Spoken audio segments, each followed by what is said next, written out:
Theodore Roosevelt. Today we know him as Teddy Roosevelt, the 26th President of the United States. But when he was young, his mother called him Theodore when she introduced him to her friends. His friends called him TR, and his father called him TD, especially when he wanted his son to remember something important.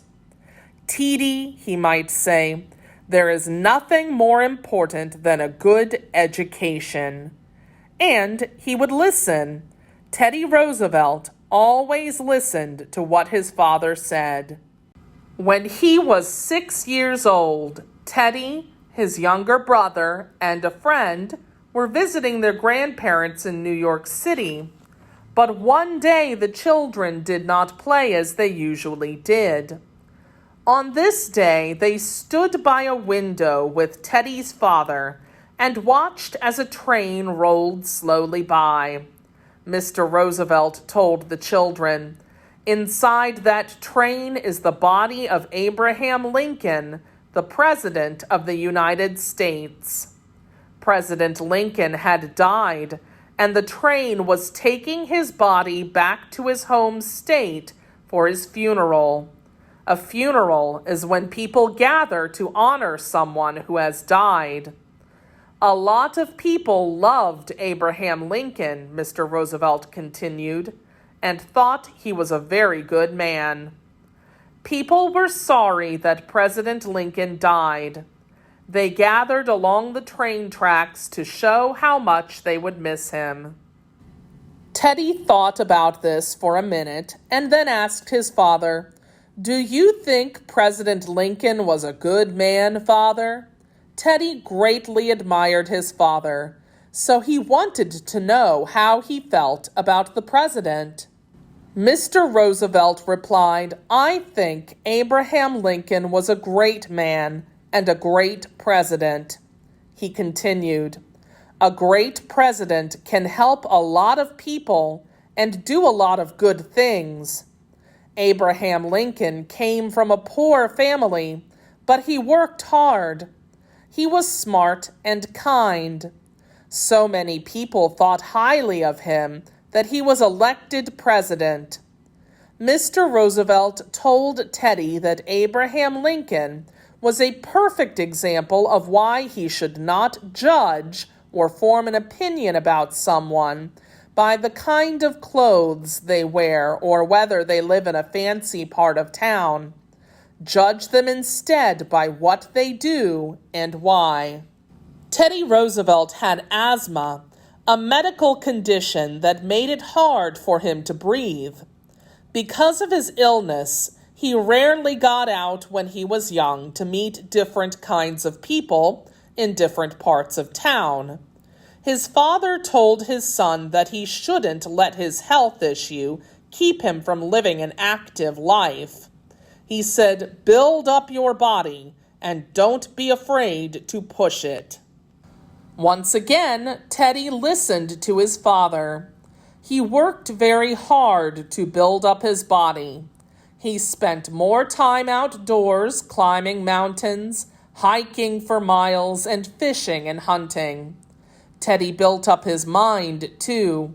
He loved the outdoors and became an expert in the subjects of wild animals, birds, and fish. When he was 17, Teddy went to college and received the fine education his father had talked about. Throughout his life, he made sure to give his mind as much exercise as he gave his body. Teddy wrote more than 20 books and many, many newspaper and magazine articles. Teddy remembered the things his father taught him. He never forgot what his father had taught him that day when President Lincoln went by. 2 months after he finished college, on his 22nd birthday, Teddy married a young woman named Alice Lee, and they had a little girl. They named her Alice, too. Sadly, Teddy's wife, Alice, died giving birth to baby Alice. But a few years later, Teddy got married again to a friend named Edith Caro. As a young man with a family, Teddy had to decide what to do with his life. He told himself, "My father was right. I must use every day I have in this world to do important things." Teddy decided to work in government so he could help people. He did not know it then, but he himself would one day become president of the United States. Teddy and his new wife, Edith, had 5 children together, giving Teddy's daughter Alice some sisters and brothers. Teddy often led the children outdoors to explore the woods or play on the lawn. He taught them about birds, animals, and plants, and played lively games with them. Once, when another woman was visiting his wife, they heard laughter outside. Looking out the window, they saw Teddy and the children playing dress-up and running across the lawn. Edith Roosevelt smiled and told her friend, "I have no trouble controlling the children, but controlling Theodore is impossible." In those days in New York, making sure that the government was doing a good job was a tough business. Because so many dishonest people worked in government, Teddy's friends told him that nice people like him did not get involved. Teddy said things will get better only when good people make them so. To start, he became the head of the New York City Police Department. He toured the streets to make sure police officers were doing their jobs fairly and honestly. Many of them were not.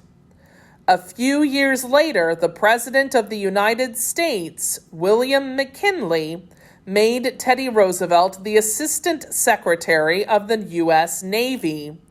Teddy felt the United States needed a strong navy to show the world that it was a powerful country. Later, Teddy left his job with the Navy and went west. He went to lead cowboys and other people from the West. They joined the army together, and other soldiers began calling them the Rough Riders. Teddy led his Rough Riders in battle and was so brave that when he returned home, people called him a hero. They elected him governor of the state of New York. A governor is the elected leader of a state. As governor, he helped make many new laws to help everyone, rich and poor, old and young, male and female. Later, Teddy Roosevelt became Vice President of the United States. 6 months after he became Vice President, President McKinley died. At age 42, Theodore Roosevelt became the 26th President of the United States. If the President of the United States dies, the Vice President becomes the President. Teddy Roosevelt is the youngest man to ever serve as president. As president, Roosevelt set out to help working people and poor people who had to pay too much for things they bought.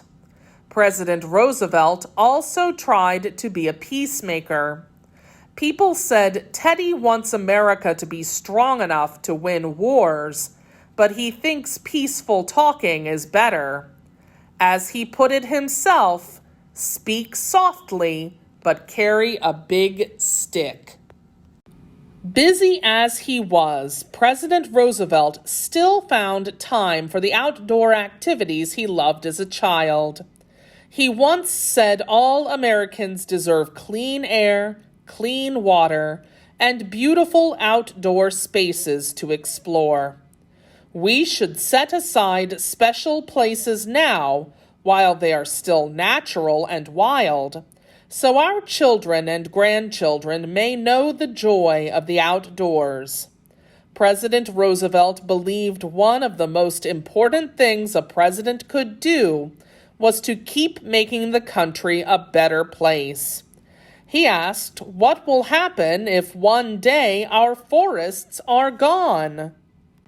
Under President Roosevelt's direction, the government created huge parks and protected forests, lakes, and rivers to keep them clean and natural. He set up special parts of the government to protect America's lakes and rivers and to guard the wild creatures. This effort was called conserving or saving nature.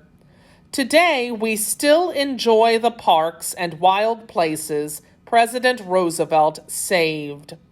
Theodore Roosevelt conserved parks and places in nature for people to enjoy, where no one could build or cut down trees. Teddy Roosevelt helped in another way, too.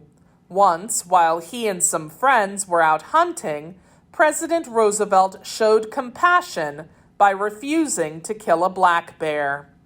When people heard this story, they wrote about it in the newspapers.